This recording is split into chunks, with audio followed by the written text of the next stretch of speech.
வணக்கம் குட்டீஸ். இன்னைக்கும் ஒரு சூப்பர் காமெடி கதை கேட்க தயாரா? ஒரு சின்ன கலகலப்பான நகரம், அதோட பேரு சீஸ் சிட்டி. இந்த நகரத்துல காலையிலிருந்து இரவு வரைக்கும் சீஸ் வாசனை தான். யம்மி.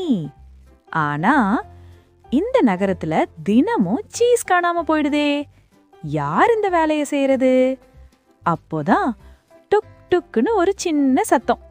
அதுதான் நம்ம ஹீரோ, முட்டு மாஸ்டர். ரொம்ப சின்ன எலி, ஆனா ரொம்ப பெரிய புத்திசாலி. ஒரு கையில் சீஸ், இன்னொரு கையில் பை.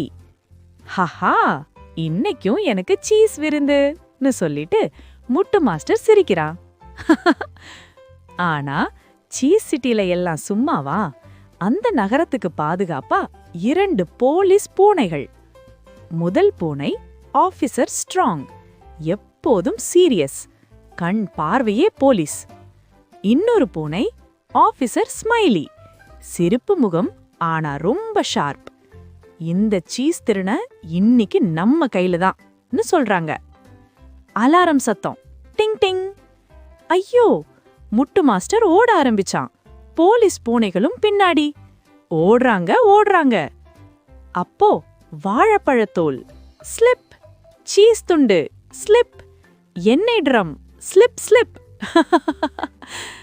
ஆபீசர் ஸ்ட்ராங், இது சீஸ் சிட்டி இல்ல, ஸ்லிப்பிங் சிட்டி.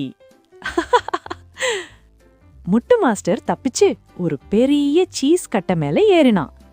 நீங்க என்ன பிடிக்க முடியாதுன்னு கத்துனான். ஆனா சாப்பிட்டு சாப்பிட்டு கண்ணு மூடுது. கொரட்டை குர் குர். மெதுவா வந்து போலீஸ் பூனைகள் அவனை பிடிச்சாங்க. முட்டு மாஸ்டர் கண் திறந்து, தயவு செய்து என்ன மன்னிச்சிடுங்க.